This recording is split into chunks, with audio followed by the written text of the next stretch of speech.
Welcome everybody to Straight Evolution.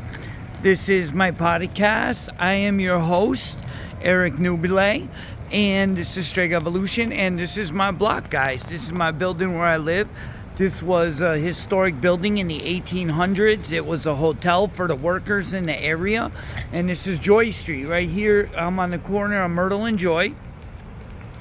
I guess they called it Joy Street because that's where all the prostitutes were. They used to take care of the working men that lived in this hotel. That's now my building. In case you didn't know, I'm also the president of the Tenant Association and what's left of it, because they don't like positive change and growth here at the place. They want to keep Dave violating my Fifth Amendment rights and all this bullshit, but fuck all that. Let's get to what's important. What helped me change my life and what was this book, what I wrote my book about, my spiritual practices. And this is just a small introduction. This was just to get started, to give people just a little piece, and so I could teach and expand on that. And so that's what I'm doing now. And let's go back in time, I left home when I was 15. I had my first son when I was 15. And I was 16 years old when I was initiated into the arts of witchcraft. I was initiated into a Dianic Kabbalistic tradition of witchcraft.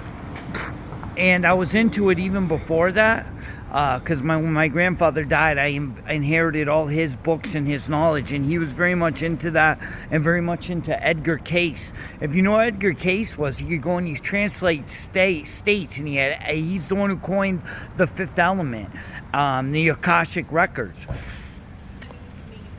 So if you don't know about him, I suggest you check him out. He was a big first person in movement, New Age movement. Two other inspiring authors for me were Dr. Louis Lear Martello and also Aleister Crowley. He was a big influence. And Israel Regardie of the Golden Dawn, that was another great influence of mine. So, this is the culmination of all my beliefs and all my practices, and I put it all to the test. I was homeless in a hospital bed 1 year and 1 year and pretty much 1 month, almost to the day, a little longer now, almost 2 months, but on the 9th it would have been 1 year and 1 month that I turned my life around. And if I can do it, anybody can do it. I had every single card in the deck stacked against me. I only have an 8th grade education. And I keep repeating myself, I was homeless. Let's go back. So before I was a Latin king, I was like 23 when I became a Latin king.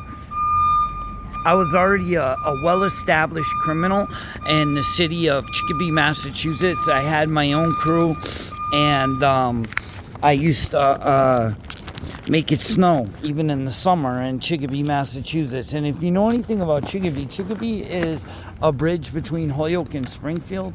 It's also a major source of drug revenue for those two cities, and it was the neighborhood that I was from. And so I was already a well-established criminal, especially in Holyoke and Chicopee, being the Willimantic area. And if you know Willimantic, I grew up between a dike. There's a dike which borders the river to Holyoke, and then there's train tracks.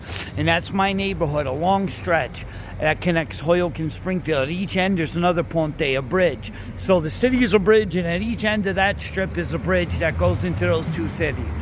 And I was already a well-established criminal by the age of 23, did not need to join a gang.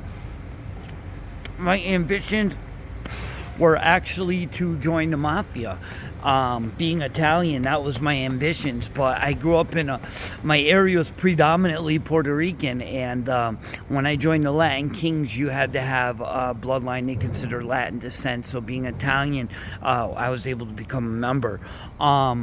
The closest, I was pretty close to the mafia a lot. I used to work for Mardi Gras strip club in Springfield till I just bagged the hottest bitch, and then I left, and I sold cocaine in a lot of these strip clubs here and in Connecticut, namely the Booby Trap was one.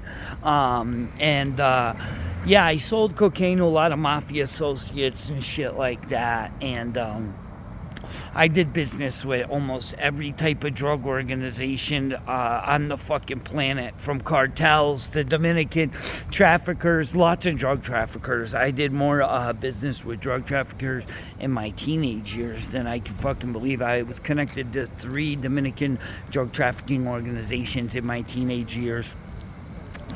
When I was 23, I told the story from the start, how I became a Latin King in Ludlow jail.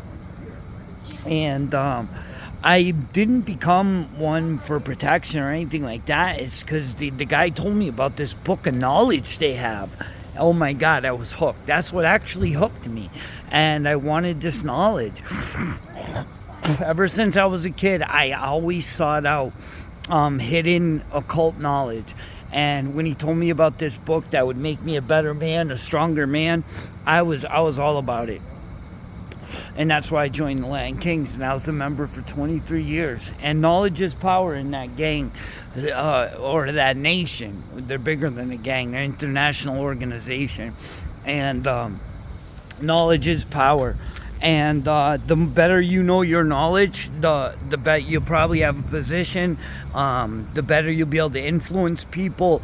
And I did that for 23 years. My highest rank I ever attained, I was the security for a regional officer. He's now dead. His street name was D-Boy, if you know him. I was his security. He was a regional officer in Massachusetts. I was at the table in the meeting in Bridgeport when they split the state up and they gave him his region. And it was my job to protect him with my life. And we were both sick. We ended up in the hospital a couple times together. He was a great man, very knowledgeable man, very smart man. He was an artist. He was a tattooist. And he had all the manifestos. He really brought me up in the ways of kingism. And a lot of other people, trust me, people from Springfield know his name and still remember this man's name.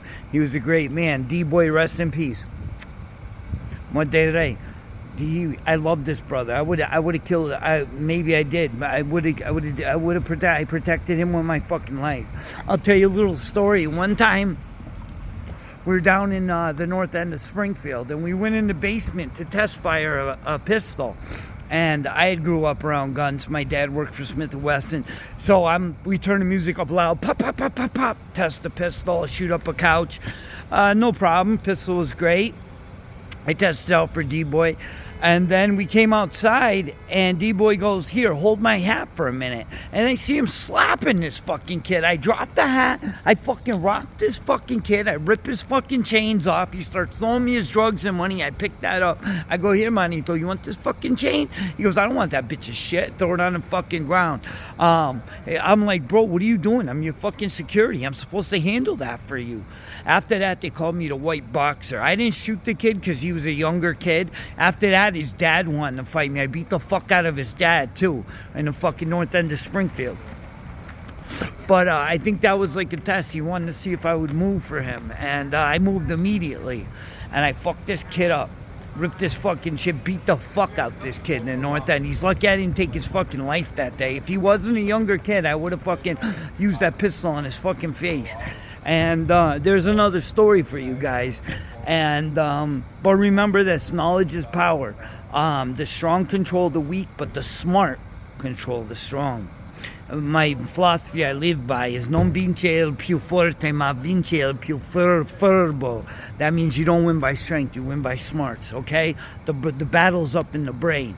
The hardest enemy you will ever defeat is yourself. And I'm going to end the podcast with that. All right, buy the book. Okay, well, buy the book on Nubile. I mean, the link to the book on Amazon is on nubilellc.org. It's also on Amazon, Strega Evolution.